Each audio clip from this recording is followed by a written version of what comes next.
Olá pessoal, você que vai fazer o vestibular de 2025 da Univesp, fica nesse vídeo até o final que eu vou dar algumas dicas para você ser aprovado e conquistar a sua vaga. Então, como vocês viram no vídeo anterior, foi aberto as inscrições para o vestibular da Univesp e eu já dei uma analisada inicial no edital e agora eu estou vindo aqui com o conteúdo da prova. E eu vou trazer para vocês algumas dicas de estudo, para você que ficou muito tempo fora da escola, fora dos estudos para fazer a sua retomada, ou para você que está saindo agora do ensino médio e pretende buscar uma vaga nessa universidade, vai servir para todo mundo. Então, como você pode ter visto no edital, a redação ela vai valer 50% da sua nota. Então, caso você não seja bom ainda em redação, a prova vai ser em maio, você ainda tem tempo de melhorar bem é, nesse desafio. E por que eu digo para você focar mais na redação? Quando você for montar o seu cronograma de estudos, você tem que levar em conta aquelas matérias que valem mais e aquelas matérias que você vai pior. Então, por exemplo, se a gente for pegar aqui para as questões objetivas, português e matemática, 10 questões cada uma. Vamos supor que quando você está dividindo ali o seu cronograma de estudos em relação ao tempo que você tem disponível, você não pode colocar essas matérias igual todas as outras. Como você pode ver, português tem mais questões que história, por exemplo. Então, você deveria focar os seus esforços naquilo que vai te trazer mais pontos. Então, o primeiro passo é a redação, que já é 50% da sua nota. Depois seria português e matemática.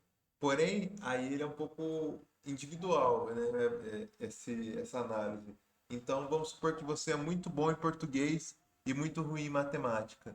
Então, dentro dessa divisão da prova objetiva, você vai deixar mais tempo para matemática do que para português. Porque se você já garante uma boa nota em português, esse é o período que você vai ter que bater nos conceitos de matemática para melhorar a sua nota. Não vai fazer sentido você deixar ao mesmo tempo para uma matéria que você é muito bom e uma matéria que você é muito ruim. Sendo que onde você tem margem para melhorar a sua nota, vai ser onde você está muito ruim, que nesse exemplo que eu falei é matemática. Então, pegando aqui nessa sequência, nesse exemplo que eu falei, você deixaria a maior parte do seu tempo para redação.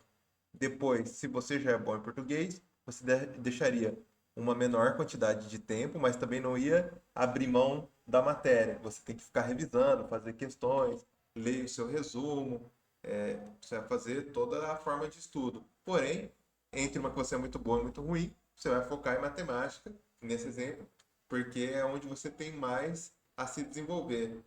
Então, vamos supor agora que você é muito bom em inglês, por exemplo. Em inglês tem 6 questões.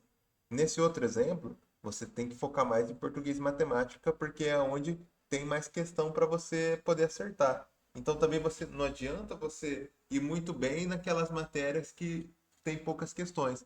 Você tem sim que ir muito bem em redação, português e matemática, que isso vai te colocar no jogo, mas você vai ter que conseguir captar alguns pontos ainda nessas outras matérias. Se você viu o meu vídeo anterior, quando eu estava lendo o documento da licitação da Univesp, mostra lá no termo de referência, no estudo técnico preliminar, que ele solicita para a banca 20% de questões fáceis, 20 questões por cento de questões difíceis e 60% de questões medianas. Então, se a gente for dar uma olhadinha, mais da metade da sua prova, teoricamente, é de médio para fácil. Então, você garantindo ali os pontos fáceis, você já vai estar competitivo na maioria dos polos. Claro, os polos próximos ali a São Paulo capital, a nota de corte é bem maior, porque tem mais inscritos. Mas falando num quesito geral, você fazendo ali entre 30 e 35 pontos e uma boa redação, você vai estar aprovado em qualquer polo da Univesp. Tirando algumas exceções, mas são exceções, a gente não pode pegar como regra. De 30 a 35 questões e uma boa redação, você vai ser aprovado. Em alguns casos, muito menos que isso você precisa fazer para ser aprovado. mas também a gente não pode olhar pelo cenário mais fácil. Tem que jogar ali num cenário mediano. Então, tenta ali, o seu objetivo vai ser de 25 questões até 35 questões. Você vai ter que caminhar nesse range. Acima de 35 questões com uma boa redação, provavelmente você vai estar dentro. Abaixo de 30, vai depender da sua redação, da sua nota. Se você fizer uma redação muito boa, você ainda consegue ganhar posições. Se você não fizer uma redação muito boa e ficar ali entre 25 questões, aí dependendo do seu polo, vai ser bem difícil você conseguir a sua vaga. Claro que isso vai depender de polo para polo. Então aqui que eu já ia para a próxima dica. Quando você fala em vestibular, em concurso público, é um projeto. Todo projeto tem começo, meio e fim. Você sabe o final, que é a sua vaga, a sua aprovação. Você sabe ali que você tem que estudar para chegar lá. Mas você vai desenhar agora o caminho. Então, você olhando ali para sua rotina, veja quanto tempo você tem disponível para estudar. 1 hora por dia, 2 horas por dia, vai estudar só final de semana, consegue estudar todo dia, no mínimo faz ali alguma revisão, faz um resumo no seu material de estudo e você consegue ali ler na hora do almoço, no seu trabalho. Você vai tentar pensar em outras formas. Ou, por exemplo, vai para o trabalho de ônibus, você consegue ouvir uma aula no seu fone de ouvido, você consegue ler algum resumo que você fizer. Esse é o momento que cada minuto que você conseguir colocar na sua preparação vai te ajudar. Então, voltando aqui, recapitulando os tópicos.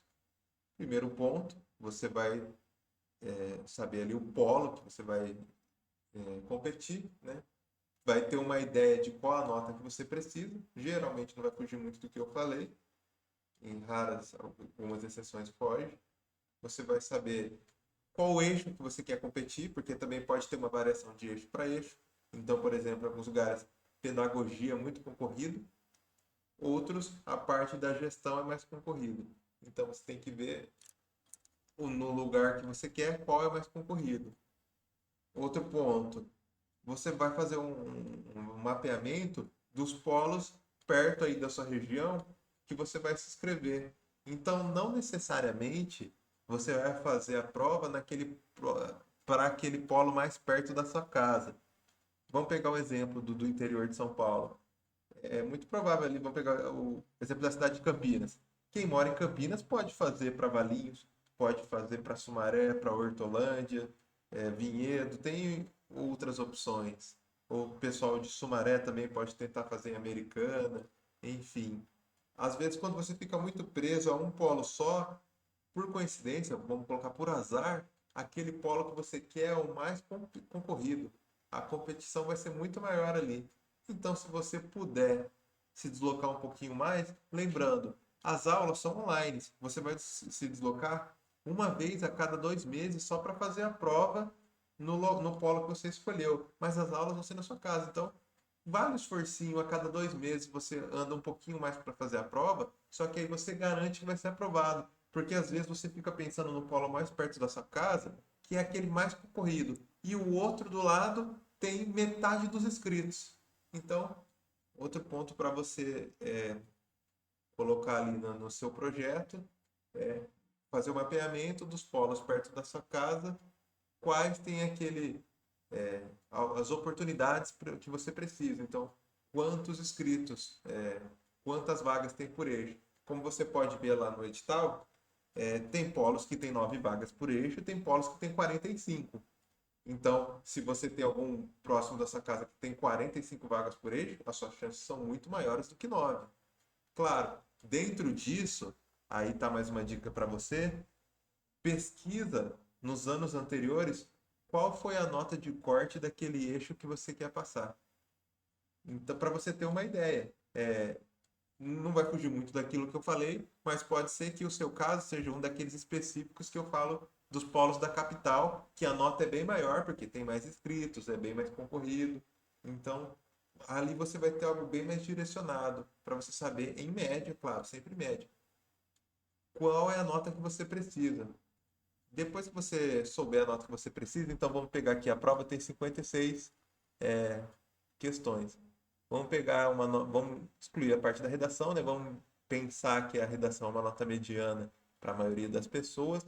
E você vê lá, no meu polo, com 28 acertos, a pessoa foi aprovada.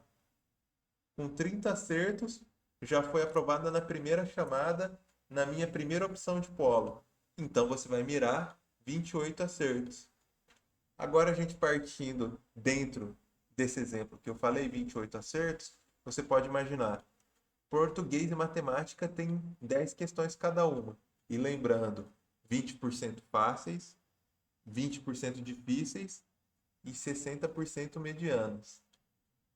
Então, das 10, em média, vão ser duas difíceis, duas fáceis e 6 medianas. Você tem total condição de acertar, minimamente, 7 de português e 7 de matemática. Claro, pegando aquele exemplo. Eu sou muito ruim em matemática. Você tem mais de 2 meses para focar só em matemática. 3 meses vai focar só em matemática. E se hoje, de 10 questões de matemática, você está acertando duas, pode ser que até o dia da prova você esteja acertando 7.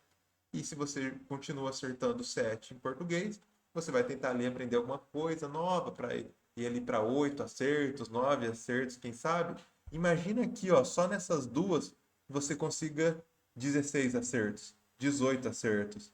E consegue pegar mais alguns pontinhos em física, biologia, química, história, inglês. Imagina só, você já vai ficar muito perto da sua aprovação. Outra coisa, tem muito vídeo aí em relação a técnicas de chute.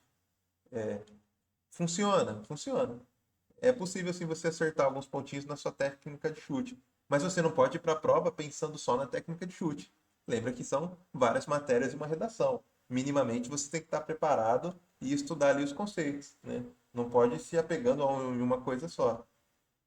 Então, pessoal, pode, para você que está anotando ali em relação a esse vídeo, você vai ver o polo primeiro o eixo que você quer, os polos que são mais próximos ali da sua casa, quantas vagas são por polo, qual foi a nota de corte naquele polo que você separou, né, dentro daqueles polos que você separou. Feito isso, que você fez o seu estudo em relação ao projeto da aprovação, que você fez todo o estudo da prova em si, do processo em si, agora você vai olhar para você. Você já fez esse vestibular? Se você já fez, das 56 questões, quantas você acertou? Qual foi sua nota da redação? Eu fui muito ruim na objetiva e fui muito bem na redação. Isso é pouco provável, geralmente é o contrário. Porém, você sabe que você escreve muito bem. Então, você pode diminuir um pouco do tempo da redação, do seu cronograma, e você vai focar mais na parte objetiva. Caso seja o contrário, que é o mais provável, você vai ter o seu tempo de estudo da parte objetiva. Lembrando, português e matemática vão ficar com a maior parte do tempo, e aí você pode ir intercalando, pulando um dia física, um dia química, um dia biologia, história, inglês, mas português e matemática eu sugiro que seja todo dia. Você tem que fazer questões e estudar alguma coisinha de português e matemática todo dia. E aí você pode pular. Então, por exemplo, segunda, português, matemática e física. Terça, português, matemática e biologia. Quarta, português, matemática e química. Quinta, português, matemática e história. Sexta, português, matemática e geografia. Sábado, português, matemática e inglês. E aí domingo, português, matemática e uma redação, porque geralmente a redação leva mais tempo. Ou, se você tiver muito focado na sua preparação, você pode fazer esse cronograma que eu sugeri, e aí no domingo você pega e resolve uma prova anterior. Lembrando que a Univesp ela não é uma universidade muito antiga, então você não vai encontrar muitas provas anteriores. Mas a Unesp ela é uma banca de concurso público, então você vai conseguir, no mínimo, português, matemática e inglês, questões que eles fizeram para concurso e a redação, os temas mais cobrados. Lembrando que a Unesp também faz o vestibular da Unesp. Tem algumas particularidades, mas você pode sim resolver as provas da Unesp pensando na sua aprovação na Univesp. Vai servir como um balizador. Mas então, você anotando aí essa próxima dica, As matérias que valem mais pontos são as que você vai mais estudar. Lembrando, o principal da sua aprovação, e você pode olhar que a maioria dos aprovados vai ficar nisso. Uma boa nota em redação, português e matemática praticamente já vai garantir a nota. Pegando aquele exemplo que a gente falou hoje um pouquinho mais cedo. Se você pegar aqui de 20 questões, você acertar 16, 18 dessas duas e uma boa redação, alguma coisinha, geralmente a pessoa vai acertar aqui dessas outras. E aí o resto fica para a técnica de chute. Você consegue tranquilamente acertar 24 questões, às vezes 26 questões dos seus conhecimentos mesmo na prova, faz uma boa redação e consegue mais ali alguns pontinhos na técnica de chute. É possível. Então, você montou seu cronograma de estudos, está seguindo ali o seu cronograma de estudos, vai resolvendo as provas anteriores. Eu vou pegar ali algumas provas anteriores, vou resolver, vou colocar aqui vídeos no canal. Mas claro que você não vai estudar só assistindo o vídeo. Então você vai assistir o vídeo, você vai resolver a prova comigo, vai tentar pegar provas na Unesp para resolver, provas de algum concurso que a Unesp fez, você vai entender como que a Unesp cobra. É, e para quem é novo em relação a essa questão de vestibular, concurso público, quando eu digo em relação a como a Unesp cobra, é entender o pensamento da banca. Então, vou citar aqui um exemplo. Não, isso não é uma regra, é só um exemplo para você poder entender. Então, vamos pegar aqui 10 questões de português. Aí você pega as provas anteriores da Unesp, da Vunesp, da Univesp. Você pega aqui de 10 questões. 3 foram interpretação de texto, 2 sinônimo e antônimo, uma crase, uma pronome, colocação pronominal e as outras ortografia. Aí você já vai pensar, bom, dentro do meu cronograma de português, eu sei que eu vou ter que deixar mais tempo para os tópicos de interpretação e compreensão de texto, porque é onde a banca mais bate nessas questões. Só que aí, dentro daquilo que eu te falei em relação às matérias que você tem mais facilidade, a mesma coisa se aplica para a matéria em si. Então, por exemplo, quando você for fazer o seu cronograma de português, você coloca lá interpretação de texto, compreensão de texto, crase, colocação pronominal, vírgula, verbos, enfim, você vai colocando os tópicos. Só que aí você começa a perceber ao longo do seu estudo que em interpretação de texto você está indo muito bem, está acertando quase tudo. Aí você sabe que você pode diminuir ali o seu tempo de estudo em relação à interpretação de texto e vai focar mais, por exemplo, em compreensão de texto ou pontuação, ou ortografia, você dentro disso você vai olhar as suas dificuldades para você poder focar naquilo e você vai ver também as suas facilidades e poder tirar um pouquinho daquilo. Porque muitas vezes acontece de você estudar para um concurso, para um vestibular, e tem aquela matéria que você gosta. E geralmente a matéria que você gosta é a matéria que você vai bem. E aí, às vezes, você não gosta de uma outra matéria, às vezes por uma dificuldade, às vezes você estudou em escola pública e não tinha professor, ficou muitos meses com o professor faltando e aí acabou se formando e ficou aquela lacuna no seu conhecimento. Então, é uma hora de você fazer uma reflexão também para a sua formação. Eu não gosto de matemática porque eu não sou bom em matemática ou porque eu não tenho uma base boa em matemática. Não tive professores de matemática ou tinha alguma dificuldade. Você vai entender o que aconteceu. Dentro disso, aí você vai fazer a mesma questão que eu falei para português e para a prova como um todo, você vai fazer para matemática também. Bom, eu estou errando muito aqui em matemática. Só que o que eu erro? É equação do primeiro grau, é regra de três, é porcentagem, ou eu não entendo o que o comando da questão está falando. Então aí o problema não é necessariamente matemática. Por exemplo, se você não é bom em interpretação de texto, às vezes você lê aquele probleminha da questão e você não sabe o que está pedindo. Você lê ali e não entende o que você tem que fazer, o que você tem que procurar. Então, o problema não necessariamente é matemática, o problema é português. Então, você vai ver que as matérias elas começam a se juntar, ela vai dando liga. Então aí você começa a perceber que você melhorando em português, você vai melhorar em matemática, porque o seu problema não é a matemática, é o português. Então por isso que você vai se conhecendo. Em relação a isso também, você vai melhorar na sua redação. Por quê? Conforme você vai estudar colocação pronominal, sinônimos e antônimos, vírgula, isso vai melhorar na sua redação. Porque, como você sabe, depois você vai dar uma olhadinha em relação ao edital do vestibular, se você ficar repetindo muito a mesma palavra na sua redação, isso perde ponto. Claro que é uma repetição exagerada, não é que você não pode repetir a palavra, mas se for exagerado, isso perde ponto. Então, quando você estuda sinônimos e antônimos em português, e você tem um aumento no seu vocabulário, né, um enriquecimento no seu vocabulário, você vai trocando algumas palavras pelas sinônimas. E aí você pode mudar as palavras sem mudar o sentido do texto.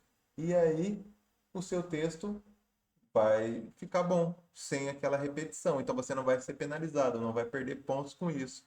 Então aí você começa a ver o que você estudando a gramática, né, o português para a prova objetiva, vai te ajudar na redação. Em relação a isso, e como que a matemática pode te ajudar na redação?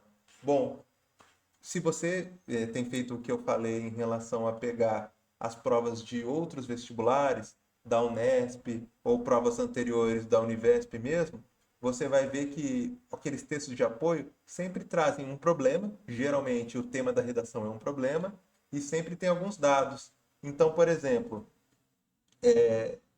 tá lá o problema e ele fala: ah, 30% da população tem um problema lá X.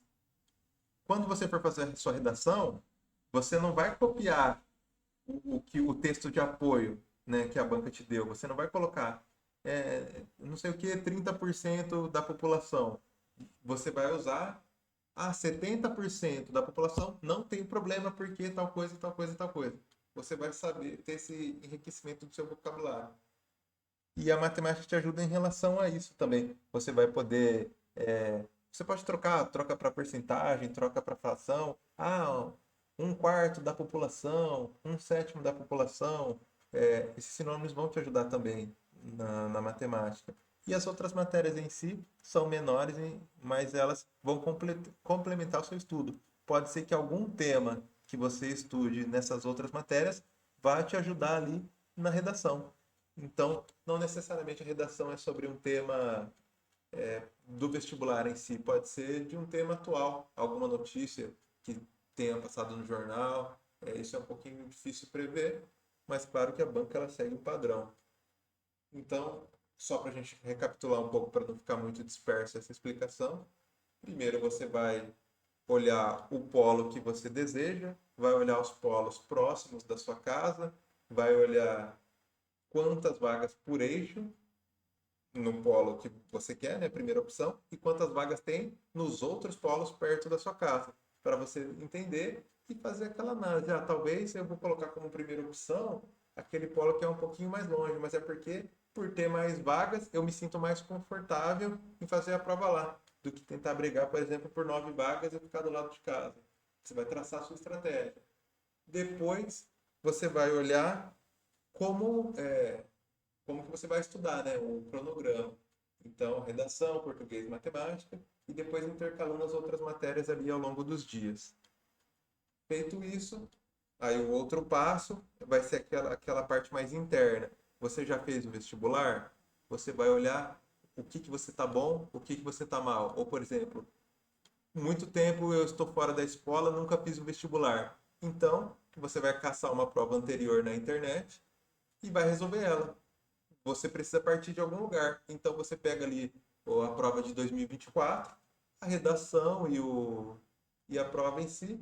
Você resolve a prova e vê quantas acertou. Em relação à redação, tem alguns sites que você consegue olhar no Google que você escreve a sua redação e o próprio robô lá do site, ele te dá uma nota. Ele corrige a sua redação e fala, com base em alguns critérios, a sua nota seria 6 ou a sua nota seria 3, por exemplo, na redação. Ou caso você tenha mais recursos, você pode. Existem muitos professores em relação. Eles fazem correção de redação. Você pode contratar um professor para corrigir, por exemplo, 5 redações suas. E aí você vai fazendo uma redação por semana, manda para ele. Ele analisa, fala ali onde você tem que melhorar e você já sabe ali o caminho a seguir. Mas, claro, isso se você tiver mais recursos. Se você não tiver, qualquer tipo de estudo você consegue fazer de graça. Tudo que você precisa tem na internet. Claro que se você estiver disposto a pagar ali alguém para te ajudar, o seu caminho pode sim ser um pouco mais fácil, mas não é possível. Não vou dizer que é uma bengala na questão financeira, porque senão só quem tem dinheiro passaria no vestibular e não é o que a gente vê. Até em vestibulares muito mais difíceis e muito mais concorridos. Então, visto isso, você vai ver que nível você está. Então, pode ser que você veja até o melhor dos cenários. Pode ser que você pegue a prova anterior e fale, olha, acertei as 10 de português e as 10 de matemática, eu estou muito bem. E acertei ainda 3 de inglês. Já estou fazendo quase 50% da prova sem nem ter pego numa caneta. Então, você vai fazer um estudo pontual das outras matérias a título de revisão, é como você vai revisar o que você já sabe para não esquecer nada, né? Não correr algum risco de por ansiedade na hora da prova esquecer alguma coisa. Então você vai manter a sua revisão para ficar nessa faixa ali de 30 pontos.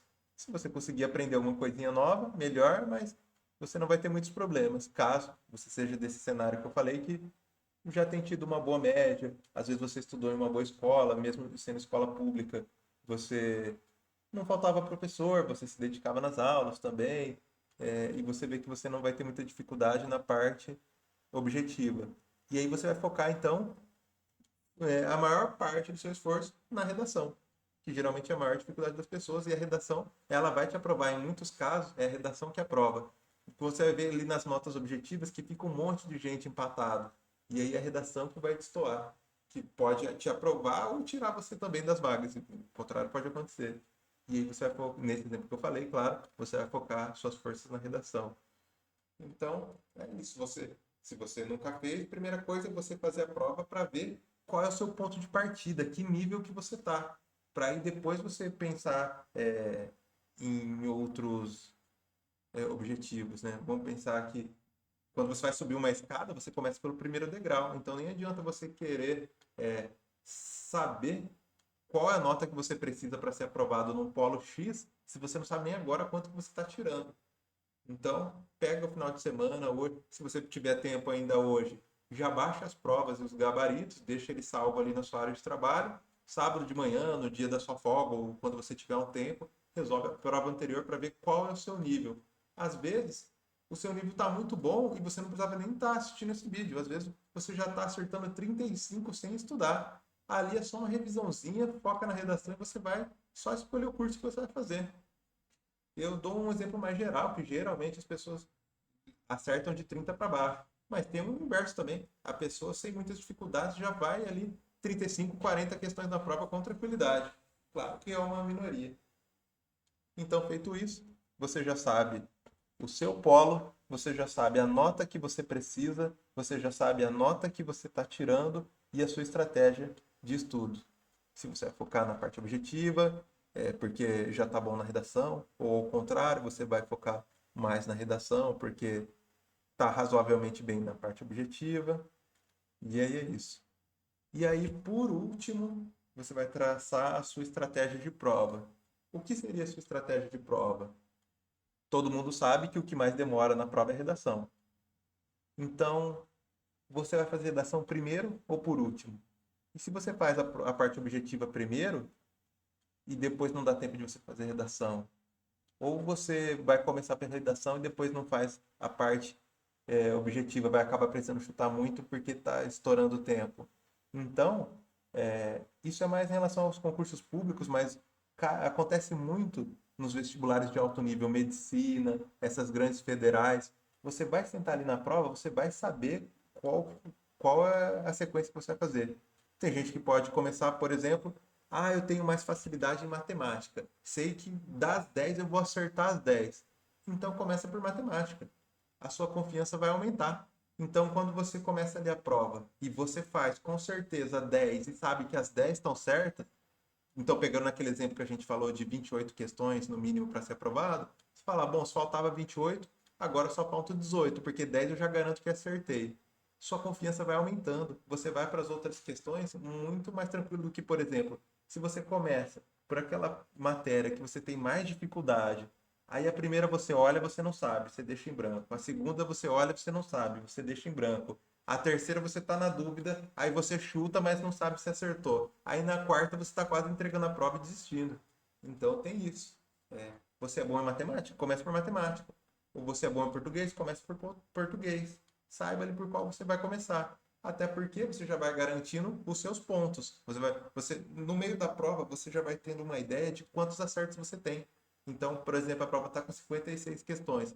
Lá pela questão 45, minimamente você vai pensar, bom, no mínimo umas 23, 24 eu já acertei. Dessas 11 últimas, se eu pegar mais umas 6, eu tô dentro. Então, você vai saber ali muito bem onde você está, onde você precisa chegar e o que falta. E aí vai ser algo pessoal. De qual matéria você vai começar, é, se você vai fazer redação primeiro ou não. Tem gente que fez o inglês só na escola, tem gente que fazia o inglês na escola e à tarde fazia o cursinho. Então, se você já tem facilidade com inglês, pensa só, português, matemática e inglês, 26 questões.